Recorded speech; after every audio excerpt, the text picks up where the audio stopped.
ஆச்சி மசாலா. எந்த சமையலும் ருசி தேடும் ரகசியம் 20 ரூபாய். வீடுதோறும் அரசு சேவைகள் மருத்துவம் தொடர்ந்திட ஸ்டாலின் தொடரட்டும், தமிழ்நாடு வெல்லட்டும். லெஜண்ட் சரவணா ஸ்டோர்ஸ் புரொடக்ஷன்ஸ் தயாரிப்பில் லெஜண்ட் சரவணன் நடிக்கும் லீடர் இன்று முதல் உங்கள் அபிமான திரையரங்குகளில். கோல்டு பெருசா இதுக்கு மேல ஏறாது, ஏன்னா அதோட உச்சம் தொட்டுடுச்சு. ஆனால் இன்றைக்கி மக்கள் 90% மக்கள் அந்த பக்கம் திரும்பிட்டாங்க. அடுத்து என்ன லெவலு சார் போகும்போது நீங்கள் ஏறின் போகுமா இல்லை இது கண்டினியூ ஆகுமா? எல்லா இடத்துலையும் ஒரு இதை அக்செப்ட் பண்ணணும் அப்படின்னு சொல்லுவாங்கன்னா கோல்டு, புரியுதுங்களா? கோல்டு பார்த்தீங்கன்னா அல்டர்னேட்டிவ் டு யூஎஸ் இது அப்படின்னு சொல்லிட்டு ஜென்ரல் நெரேட்டிவ் என்ன சொல்லுவாங்கன்னா, வார் வந்ததுன்னா கோல்டு ஏறும் அப்படின்னு சொல்லுவாங்க. கரெக்ட் சொன்னேன். இப்போ war is in full swing, நல்ல பெட்ரோல் இதெல்லாம். இப்போ பார்த்தீங்கன்னா கோல்டு இறங்கிட்டு இருக்கு. அண்ட் அகெயின் பார்த்தீங்கன்னா கோல்டு இன்னைக்கு பார்க்கும்போது லாஸ்ட் 5 இயர்ஸ், லாஸ்ட் 10 இயர்ஸ் கோல்டுடைய ரிட்டர்ன் மோர் தென் 10% இருக்குது. ஸோ த நெக்ஸ்ட் 3 இயர்ஸில் கோல்டுடைய ரிட்டர்ன் பார்த்தீங்கன்னா ஃப்ளாட்டாக இருக்குது. இதே லெவலோ அதை விட கீழே இறங்குறதுக்கோ வாய்ப்புகள் இருக்குது.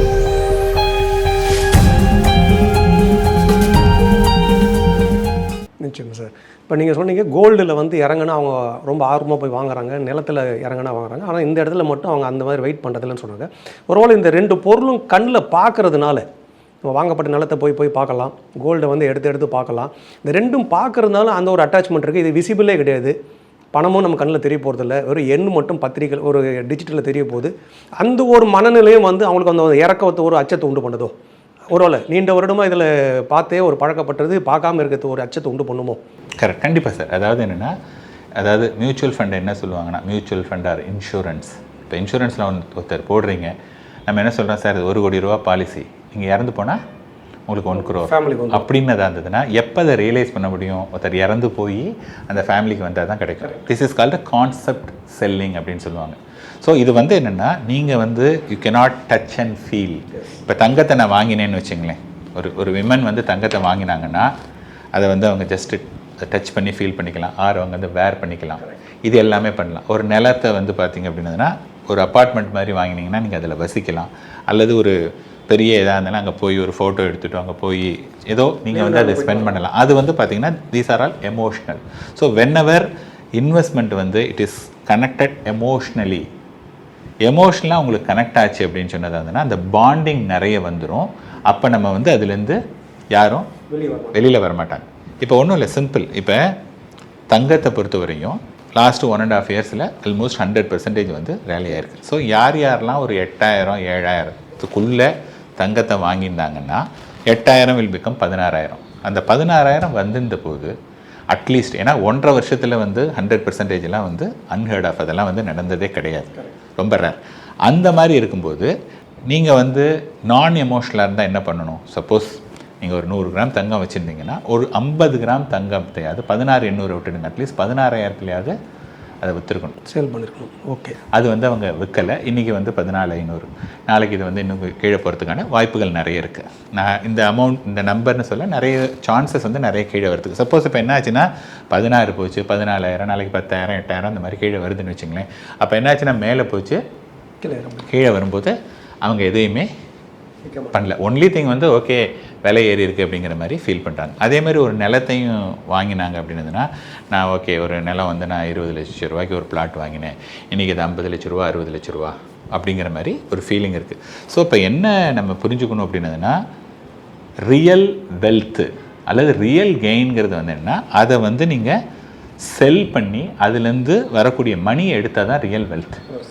ஓகே, இப்போ என்னென்னா, ஃபார் எக்ஸாம்பிள் ஒருத்தர் மியூச்சுவல் ஃபண்டில் போட்டிருக்காங்க, பிஃபோர் 24 செப்டம்பர் வரையும் market was railing like any thing. அங்கேருந்து ஒரு 5 வருஷம் பார்த்தீங்கன்னா மார்க்கெட் பயங்கரமான ரிட்டர்ன் கொடுத்துருந்தது.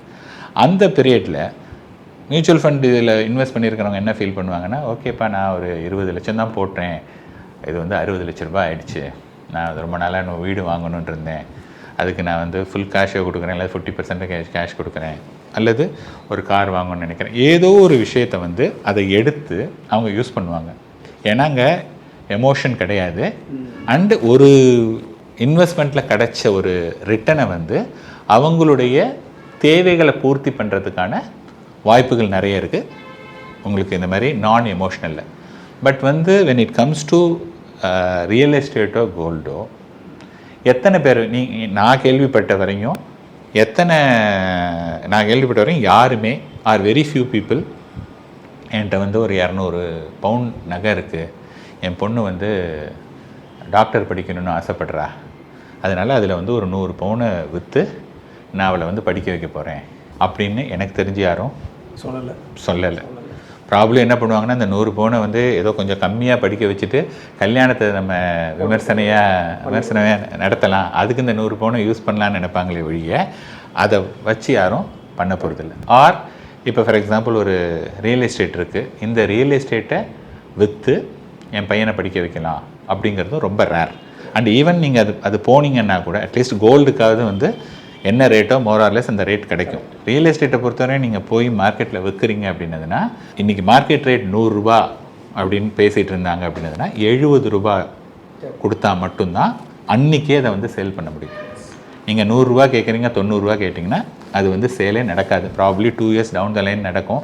அப்போ அந்த டைம் கரெக்ஷன்ஸில் வந்து அதுக்கு அன்றைக்கே 70 ரூபாய்க்கே விற்றுந்துருக்கும்.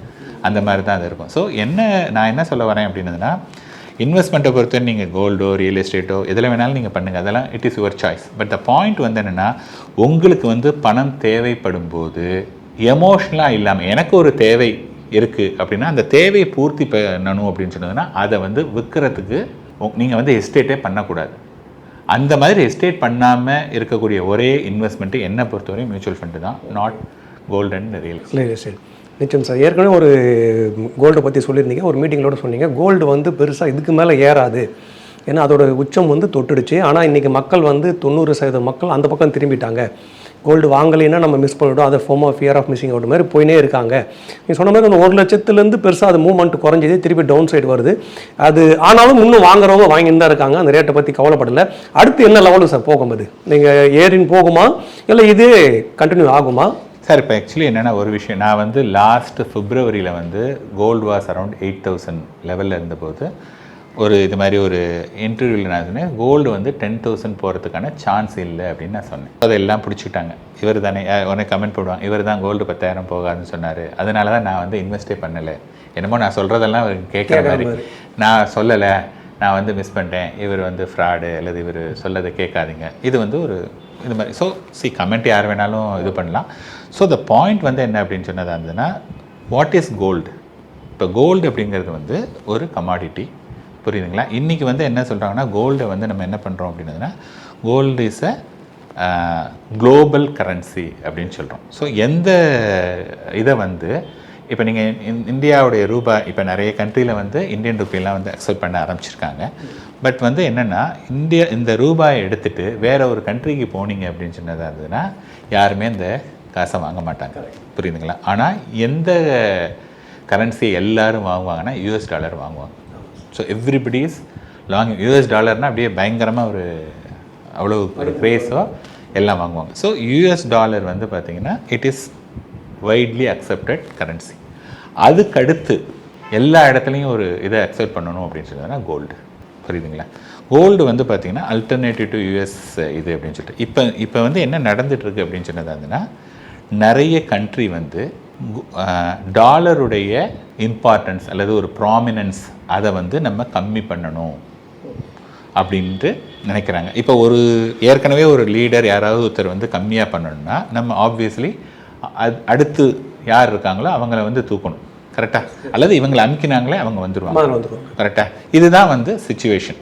அதே சமயத்தில் வந்து US being a US, Trump இருக்கார், அவர் வந்து அவருடைய முடிவுகள்லாம் வந்து பார்த்திங்கன்னா அவர் என்ன நினைக்கிறாரோ அது பண்ணக்கூடிய ஒரு பர்சன், அப்படி தான் வந்து எல்லாம் போர்ட்ரே பண்ணியிருக்காங்க. ஸோ இப்போ இவ்வளவு நாளாக ஒரு வல்லரசு, இவ்வளோ ஒரு பெரிய ஒரு கண்ட்ரியாக இருக்கக்கூடிய ஒரு US வந்து ஒரு டாமினன்ஸ் இருக்கக்கூடிய ஒரு கண்ட்ரி வந்து ஜஸ்ட் லைக் தட் அவங்களுடைய கரன்சியை வந்து டிப்ரிஷியேட் பண்ணுறதுக்கு விடுவாங்களா? யாரும் விட மாட்டாங்க. நீங்கள் வந்து ஒரு இவ்வளோ நாளாக ஒரு பெரிய ஒரு லெவலில் இருக்கிற ஆள் வந்து அவ்வளோ ஈஸியாக யாரும் விட மாட்டாங்க. ஸோ அவங்க என்னென்னலாம் பண்ண முடியுமோ அதெல்லாம் பண்ணுவாங்க. ஸோ இப்போ வந்து பார்த்திங்கன்னா திஸ் வாஸ் த வார், இந்த ரெண்டும் இதுன்றது. இதில் வந்து பார்த்திங்க அப்படின்னதுன்னா இந்தியா மட்டும்தான் இந்த பீரியடில் வந்து US டாலரோட வீழ்ச்சி அடைஞ்சது. நிறைய கண்ட்ரி வந்து பார்த்திங்கன்னா US டாலரை விட அந்த கண்ட்ரியுடைய கரன்சி வந்து இன்க்ரீஸ் ஆயிடுச்சு. ஓகே, ஸோ இப்போ வந்து என்ன ஆச்சு அப்படின்னா, இந்த மாதிரி இருக்கும்போது யாருமே அண்ட் அகைன் வந்து there is a war, Russia Ukraine ரொம்ப நாளாக நடந்துகிட்ருக்கு, நடுவில் இந்த மாதிரி குட்டி குட்டி ஏதாவது ஒரு வார் அது இதுன்னு சொல்லிட்டு. So the global instability or geopolitical இது அது பேர் என்ன ஒரு டர்புலன்ஸ் இருக்குது, இந்த மாதிரியான ஒரு விஷயங்கள்லாம் பார்த்தோம் அப்படின்னதாக இருந்ததுன்னா ஒரு சேஃபர் எவன் அப்படின்னு சொல்லிட்டு அங்கே போட்டாங்க. அண்ட் சைனாவும் வந்து பார்த்திங்கன்னா ஃபார் த ஃபஸ்ட் டைம் நிறைய வந்து கோல்டு வாங்க ஆரம்பிச்சிட்டாங்க. ஸோ நிறைய பேர் வந்து என்ன பண்ணிட்டாங்கன்னா இது இல்லைங்கும்போது what is the best alternative அப்படிங்கும்போது நிறைய பேர் கோல்டுக்கு போயிட்டாங்க. இதெல்லாம் வந்து பார்த்தோன்னா இதுக்கு முன்னாடி நடக்கவே இல்லை. அதனால் வந்து ஒரு ஃபஸ்ட்டு விஷயம் வந்து இதுக்கு முன்னாடி நடக்கவே இல்லாததுனால அந்த ப்ரைஸ் வந்து பார்த்திங்கன்னா it shot up like anything 8,000 16,000 வரையும் வந்துடுச்சு. ஓகே, இது வந்து ஒரு விஷயம். இப்போ நம்ம எல்லாருமே என்ன சொல்லுவாங்க அப்படின்னு சொன்னால் ஜென்ரல் நெரேட்டிவ் என்ன சொல்லுவாங்கன்னா வார் வந்ததுன்னா என்ன கோல்டு ஏறும் அப்படின்னு சொல்லுவாங்க. கரெக்டாக சொன்னாங்க. இப்போ வந்து war is in full swing, இல்லை பெட்ரோல் இதெல்லாம். இப்போ வந்து பார்த்தீங்கன்னா கோல்டு வந்து இறங்கிட்டுருக்கு. ஏன் கோல்டு இறங்கிட்டுருக்குன்னா நிறைய விஷயங்கள் சொல்லலாம். இன்னும் ஒரு விஷயம் வந்து என்ன சொல்லலாம் அப்படின்னா ஏற்கனவே அது பயங்கரமாக ஏறிடுச்சு. கரெக்டாக திருப்பி இன்னும் அதுக்கு மேலே ஏறுறதுக்குலாம் அதுக்கு ஸ்ட்ரென்த்து கிடையாது. ஓகேயா? ஸோ அதனால் வந்து பார்த்தோன்னா அது வந்து கம்மியாகுது. இது வந்து ஒரு விதமான ஆர்குமெண்ட். ஸோ நிறைய ஆர்குமெண்ட் இருக்கும், இது மட்டும் தான் நான் சொல்லலை. ஸோ இப்போ என்ன ஆச்சு அப்படின்னு சொன்னால் அது வந்து இறங்கிடுச்சு. And on top of it வந்து பார்த்திங்கன்னா இன்றைக்கி வந்து as we speak now கிட்டத்தட்ட ஒரு டாலருக்கு இந்திய மதிப்பு வந்து பார்த்திங்கன்னா 93 ரூபாய். இதுக்கு முன்னாடி 86 தான் இருந்தது. ஸோ 86லேருந்து 93னா 7 ரூபாங்கிறது ஜஸ்ட்டு நீங்கள் சொல்கிறீங்க, பட் கிட்டத்தட்ட அது வந்து 8 to 9% வந்து இன்க்ரீஸ் ஆகிருக்கு. ஸோ இந்த 8 to 9%ம் கோல்டுடைய ப்ரைஸில் வந்து தான் ஆட் ஆகும். பிகாஸ் நம்ம வந்து வி as a இந்தியன் வந்து வி ஆர் பையிங் கோல்டு. அதாவது as a கவர்மெண்ட் வந்து என்னென்னா கோல்டு வந்து US டாலரில் தான் வாங்குறாங்க. ஸோ US டாலரில் வாங்கும்போது என்ன ஆச்சு அப்படின்னதுன்னா கோல்டே பயங்கரமாக ரேலி ஆகிடுச்சு. ஆன் டாப் ஆஃப் இட் நம்மளுடைய கரன்சி வந்து வீக் ஆகிடுச்சு. ஸோ இது ரெண்டும் வந்து பார்த்தீங்க அப்படின்னு சொன்னதுன்னா கோல்டை வந்து ஒரு எலிவேட்டட் லெவலில் கொண்டு வந்திருக்கு.